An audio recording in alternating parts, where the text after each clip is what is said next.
And we're back with the Heroes of Honeywood. Big opponents, hobgoblins, apparently. He can assemble troops. The elves. Lord Morgan asks the elves to go back to their homeland as his emissaries. Elves in this world are standoffish. Gorak's troops from Honeywood bogs them down. They're going to make their camp there, all right. Rays hit the clearing. Bright green rocks. All of the rocks spiraling toward it. What are we going to do? Forest of mushrooms back there. Is there a chipmunk around here we could find to throw a chipmunk through?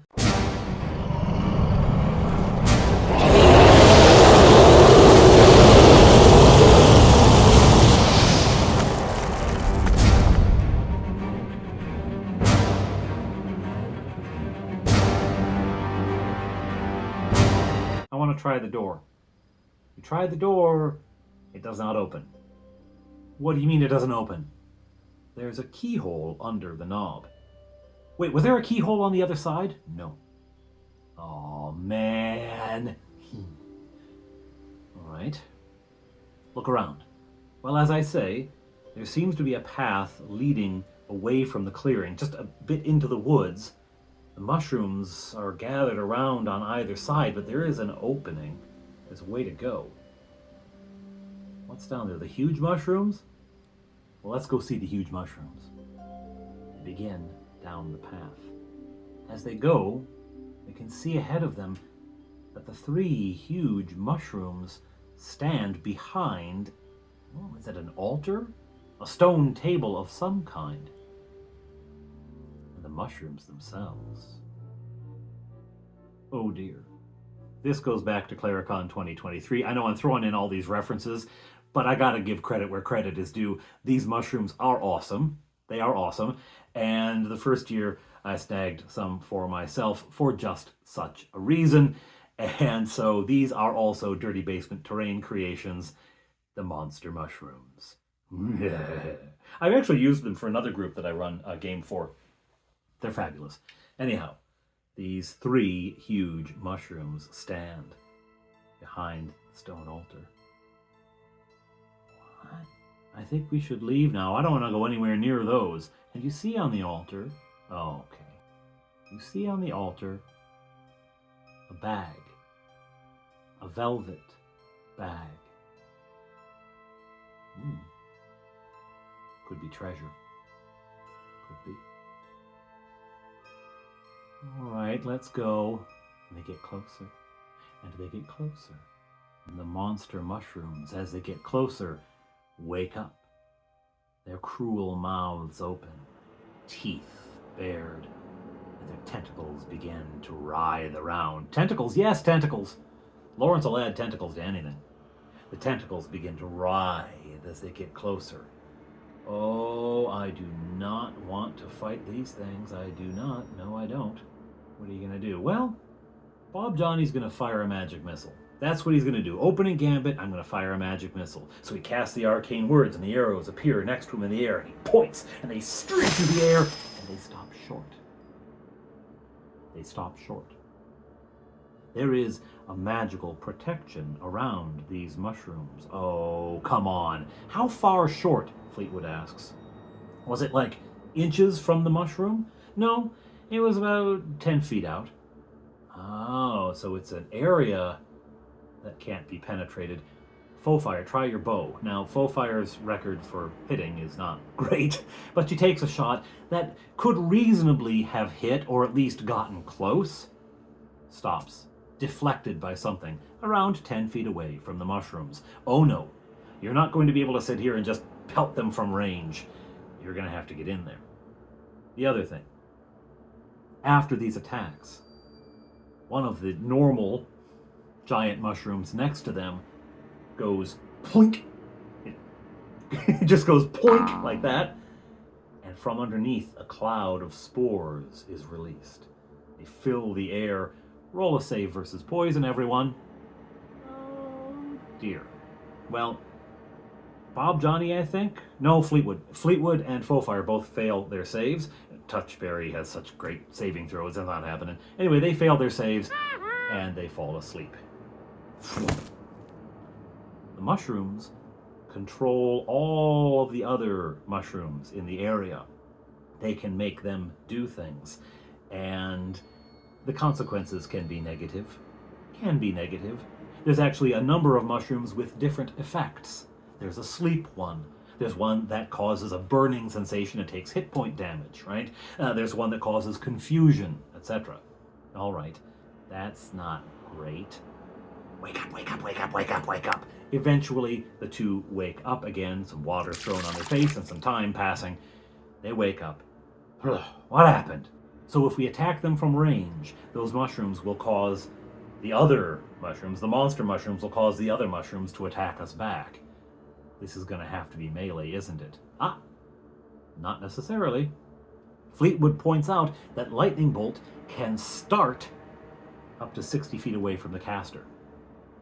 I'm going to cast Lightning Bolt, but I'm going to start it 5 feet from that big mushroom in the middle. Okay, go ahead. He speaks the arcane words, and a ball of lightning begins to build up inside of that protective barrier, and he thrusts out, and it shoots at the main mushroom. Zap! All right, you hit it. Roll your damage, and remember, it's 6d6 now, sir. He rolls his damage up. It's not fabulous. He gets a couple of 1s and 2s in there, but it's a decent amount. It's in the high teens, low 20s kind of damage. Pretty darn good. Does the mushroom make it save? Oh, yes, it gets a save. It does. So it doesn't take a huge amount of damage, 10 or 12, something like that, but it is a hit, a palpable hit. Okay, that's how we're going to do it. So this is what they do. Now, when that happens, do the mushrooms... Oh, yes, of course. The mushrooms around begin to react. Fortunately, they're closer to the sleeping one. That one poofs out again, but they all make their save on that one. The one that is close only to Touchberry poofs out. He makes the save. I didn't bother to roll what the effect would be, because I've got a random kind of table for this. I don't bother to roll what the effect because he makes the save, and prefer it to be kind of mysterious. Anyway, you say you feel kind of funny, but you shake it off. All right. Bob, Johnny, Fleetwood, Bob, Johnny, they do all their lightning bolts, and in lightning bolts alone, they take out the middle one. It makes another save, it fails a save, and I think it makes the last save, but it doesn't matter because by that time, it has been hit so many times. 4 lightning bolts, 3d6 each. Fried. Just fried. Now, the mushrooms around are going nuts, right? And eventually, Fire does fail another save. Human, bad saving throws, down she goes to sleep. And they figure, well, let's leave her sleep there while we do these lightning. There's no good waking her up just to fall asleep again, right? Now, eventually, the close mushroom runs out. They get 3 times a day they can do this. I thought I'd make it like dragons. So it's not doing it anymore. Okay, we've solved that.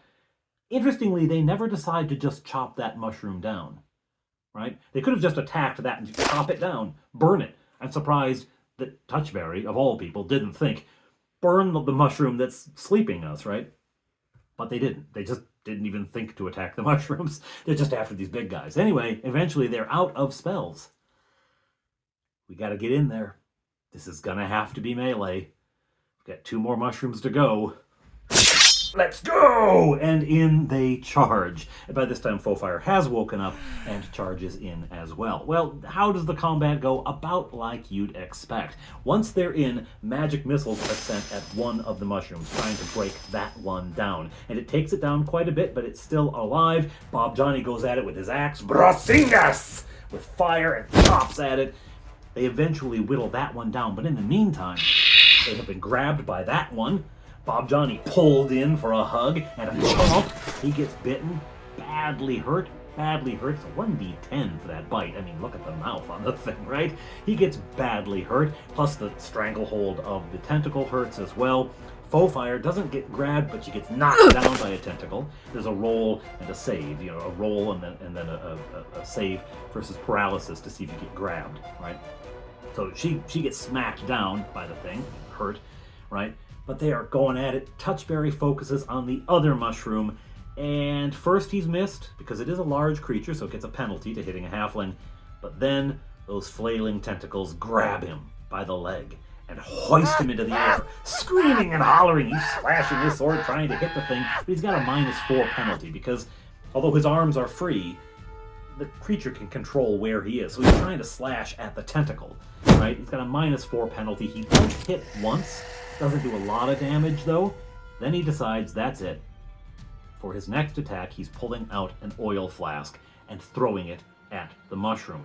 But, Touchberry, if we burn the mushroom, it'll burn you too. I don't care! I don't care!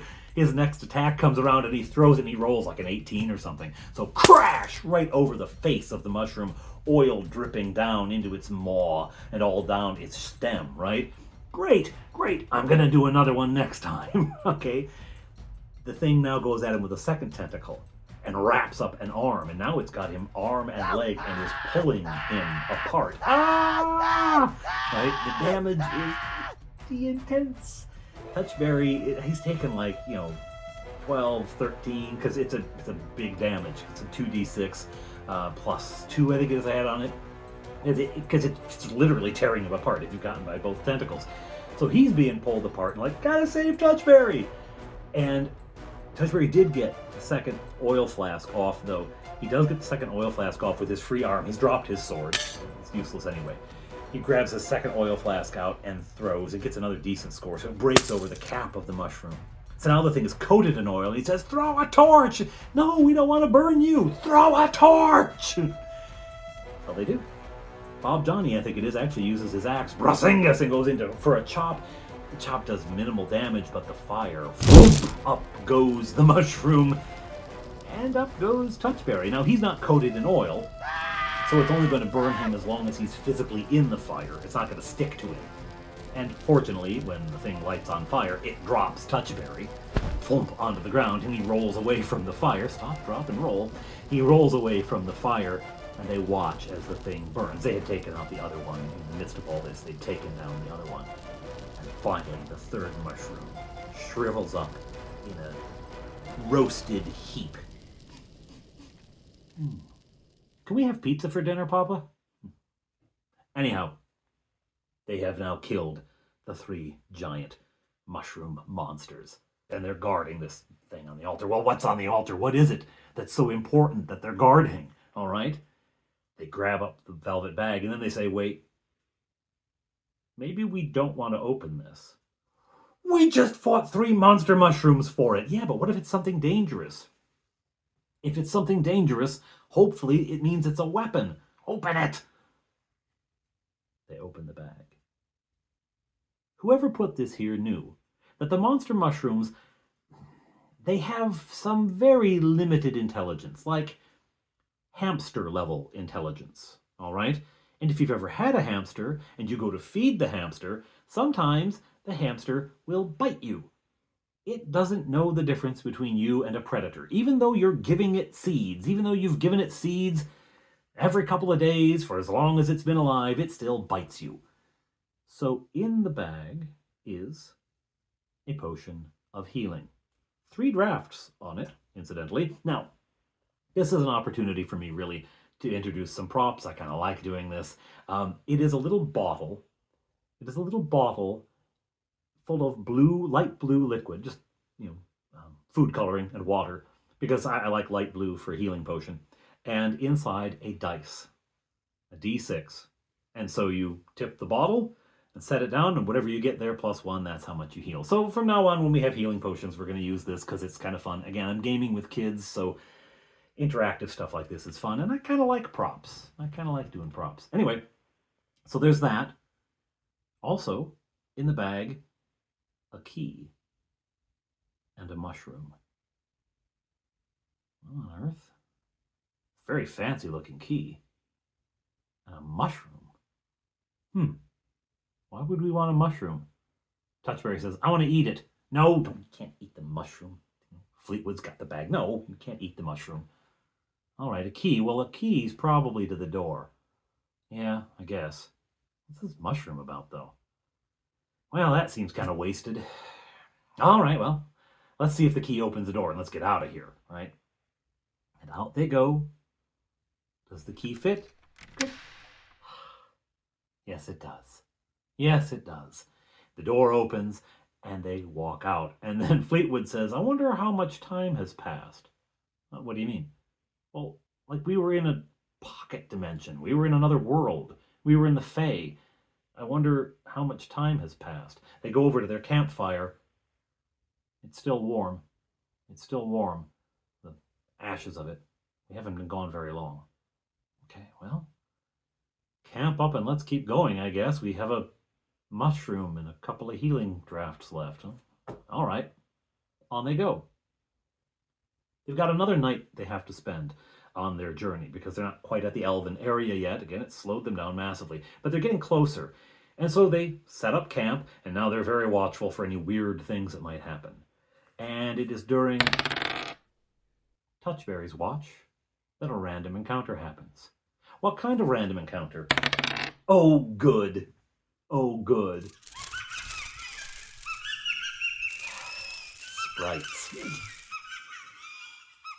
Hello, sprites. Hello. My players have learned that sprites are only harmful, actually, they don't really harm you. They will only cause mischief if you oppose them, fight them, etc. If you're agreeable with them, if you're friendly to them, they can even be helpful, right? And so, hello, sprites, as one settles on top of Touchberry's head. They like it up there because he has curly hair. It's kind of warm, right? What are you doing here, Touchberry? And why do you carry a spore of war? A spore of war? What? Yes, the little mushroom. A spore of war.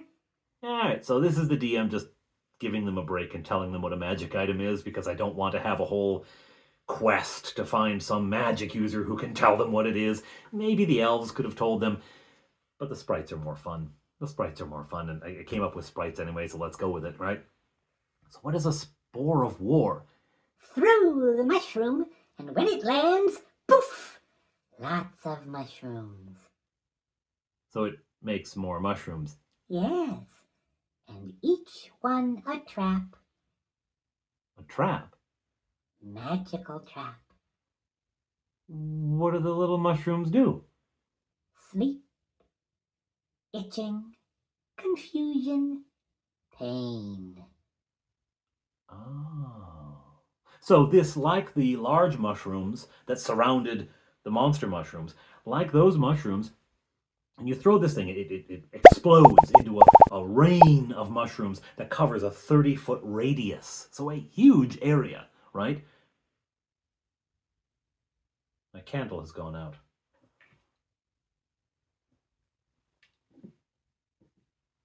All the light has left the world. Anyway, a radius of mushrooms, and each of them a little trap, and there's a percentage chance, I haven't decided what the percentage chance is, I'll work on that, but there's a percentage chance that anyone within the radius will step on a mushroom, and if they do, it will activate whatever effect it is. And so I've got a list of 6 effects that will be caused by stepping on the mushroom. This was an idea arrived at by committee, by folks online giving ideas, etc. in a live stream I did a while ago. So there's this spore of war, and Fleetwood right away says, "Oh, this might be useful for the wars to come." It might very well be, right? Imagine orcs tromping around in a field full of these. That'd be hilarious, right? None of the effects are really deadly, right? Even the ones that cause damage don't cause so much that they're going to be, unless you're down to low hit points, they're not going to be fatal.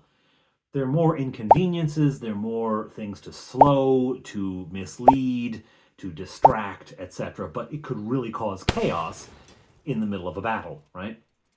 So that's what it is. And the sprite eventually, teases Touchberry a little bit about his height, which is ironic coming from a sprite, but anyway, and then slips off into the night. The next morning, of course, Touchberry relates this to his companions. On they go.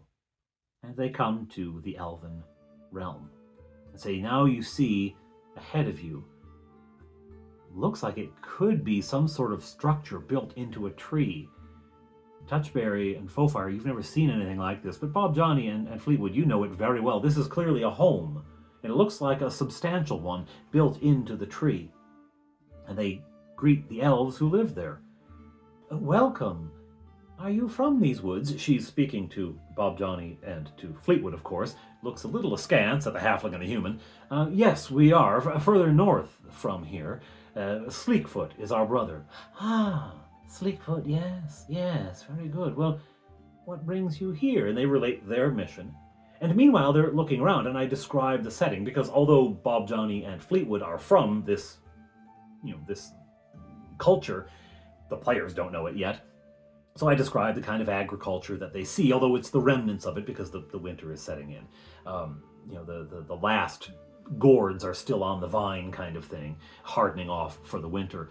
And I say, you see the various buildings, if you could call them those, shelters worked into the trees, and you recognize this is the way your people live, and for Touchberry and Fofire, this is all new. And in the clearing, there is a large pole that goes quite high up. Now, the halfling and the human have no idea what this is, but through the elves, and Bob, Johnny, and Fleetwood, I tell the group, this is a maypole, and of course they dance around the maypole in the spring. No one's dancing there now, it's not May, but that's what it is. It's a focus for the community. It's where a lot of their shared communal dances and events would happen.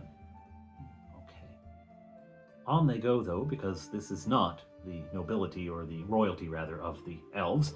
And eventually we there's some role play along the way, and discovering the culture and the world, etc. I have to admit, it's not terribly deeply thought out, because I didn't spend months in advance, and I am not J.R.R. Tolkien. But there is this sense of a people who live in close communion with the forest, and who are insular in their thinking and their ways. This spot they've come into is a large-ish settlement. It's the furthest southwest, which is where they're coming from. It probably has a dozen families, right? In various trees, a couple of them in caves, and various areas around in whatever kind of shelter they could come up with. All of it looking very organic, so that if you don't look straight at it, you might not notice that there's anything there at all. It might just look like part of the tree, okay? On they go, though, and they finally come to, well, Arthurian, the heart of elvendom in Middle-earth. Whatever.